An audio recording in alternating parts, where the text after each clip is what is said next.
Hello children, welcome to the YouTube channel of Velkin National School, Vasai East. I am Mrs. Deepika Singh, subject teacher of Hindi. आज हम पढ़ेंगे पाठ 2 बेटी युग, जो कि एक कविता है जिसे लिखा है आनंद विश्वास जी ने। आज हम पढ़ेंगे बेटी युग, जिसे आनंद विश्वास जी ने लिखा है।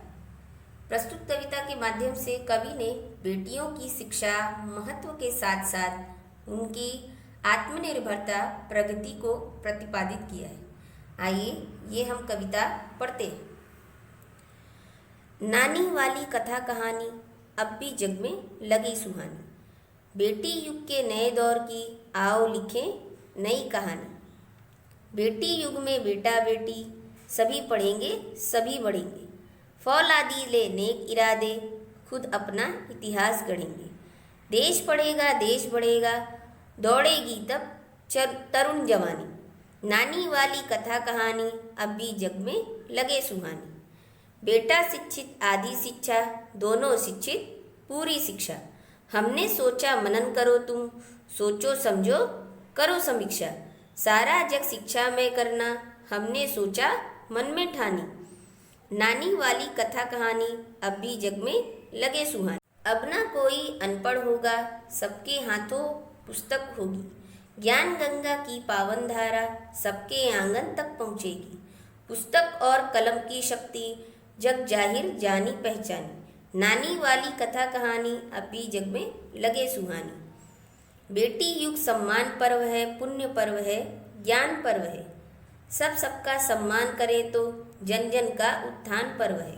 सोने की चिड़िया तब बोले, बेटी युग की हवा सुहानी। सयानी। नानी वाली कथा कहानी अब भी जग में लगे सुहानी। बच्चों, शब्द वाटिका से शब्द जान लेते हैं। सुहानी सुंदर, दौर काल समय, नेक भला अच्छा, इरादा संकल्प, कलम लेखनी पेन, उत्थान प्रगति, पर्व त्योहार, सयानी समझदार। मुहावरा है ठान लेना मतलब निश्चय करना। नानी वाली कथा कहानी अब भी जग में लगे सुहानी। बेटी युग के नए दौर की आओ लिख लें नई कहानी। इस कविता का सरल अर्थ है, हमारा देश जो है वो विकास कर रहा है, परंतु आज भी बच्चों को नानी द्वारा सुनाई गई कहानियाँ बड़ी ही प्यारी लगती हैं। आओ अब हम नई कहानी लिखें जो बेटियों के नए युग से संबंधित हो। बेटी युग में बेटा बेटी सभी पढ़ेंगे सभी बढ़ेंगे, फौलादी ले नेक इरादे खुद अपना इतिहास गढ़ेंगे। देश पढ़ेगा देश बढ़ेगा, दौड़ेगी अब तरुण जवानी। नानी वाली कथा कहानी अब भी जग में लगे सुहानी। बच्चों, यहाँ पर तरुण से मतलब है युवा। इसका अर्थ है इस युग में लड़के और लड़कियाँ दोनों पढ़ेंगे और पढ़ लिख कर आगे बढ़ेंगे और खूब तरक्की के मजबूत इरादों के साथ स्वयं अपना इतिहास लिखेंगे। जब देश के सभी लड़के और लड़कियाँ पढ़ेंगे तो देश आगे बढ़ेगा। युवक और युवतियाँ प्रगति की दौड़ में दौड़ेंगे। आज भी बच्चों को नानी द्वारा सुनाई गई कहानियाँ प्यारी लगती हैं। बेटा शिक्षित आधी शिक्षा, दोनों शिक्षित पूरी शिक्षा। हमने सोचा मनन करो तुम, सोचो समझो करो समीक्षा। सारा जग शिक्षा में करना, हमने सोचा मन में ठानी। नानी वाली कथा कहानी अब भी जग में लगे सुहानी। मनन मतलब होता है सोचना, ठानना पक्का करना।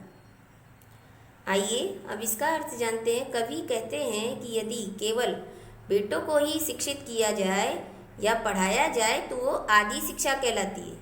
पूरी शिक्षा तभी कहलाएगी जब दोनों को अच्छी तरह से शिक्षित किया जाए, अच्छी तरह से पढ़ाया जाए। यह हमारा विचार है, इस पर सभी को सोचना चाहिए, विचार करना चाहिए। हमने विचार किया, मन में ठान लिया है कि सारे संसार को शिक्षित करना है। आज भी बच्चों को नानी द्वारा सुनाई गई कहानियाँ बड़ी ही प्यारी लगती हैं। अब ना कोई अनपढ़ होगा, सबके हाथों पुस्तक होगी। ज्ञान गंगा की पावन धारा सबके आंगन तक पहुँचेगी। पुस्तक और कलम की शक्ति जग जाहिर जानी पहचानी। नानी वाली कथा कहानी अब भी जग में लगे सुहानी। इसका अर्थ है कि अब समाज में कोई भी अनपढ़ नहीं रहेगा। सभी बालकों के हाथों में पुस्तकें होंगी। ज्ञान रूपी गंगा की पवित्र धारा में हर व्यक्ति के आंगन तक पहुँचेगी। मतलब हर घर तक हर बच्चा पढ़ेगा। सभी जानते हैं कि कलम में कितनी शक्ति होती है और पुस्तकें तो ज्ञान का भंडार होती हैं। आज भी बच्चों को नानी द्वारा सुनाई गई कहानियाँ प्यारी लगती हैं। बेटी युग सम्मान पर्व है, पुण्य पर्व है, ज्ञान पर्व है। सब सबका सम्मान करे तो जन जन का उत्थान पर्व है। सोने की चिड़िया तब बोले, बेटी युग की हवा सयानी। नानी वाली कथा कहानी अब भी जग में लगे सुहानी।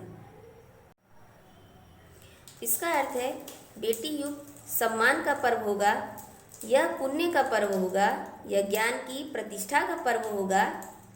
जब सभी पढ़ लिख जाएंगे तो एक दूसरे का सम्मान करेंगे, तभी जन जन मतलब लोगों का उत्थान होगा। प्राचीन काल में भारत सोने की चिड़िया कहलाता था। अब फिर बेटी युग की हवाओं में यह गूंजेगा कि भारत सोने की चिड़िया है। आज भी बच्चों को नानी द्वारा सुनाई गई कहानियाँ प्यारी लगती। बच्चों, हमारे आज का पाठ यहीं पर समाप्त होता है। Thanks for watching.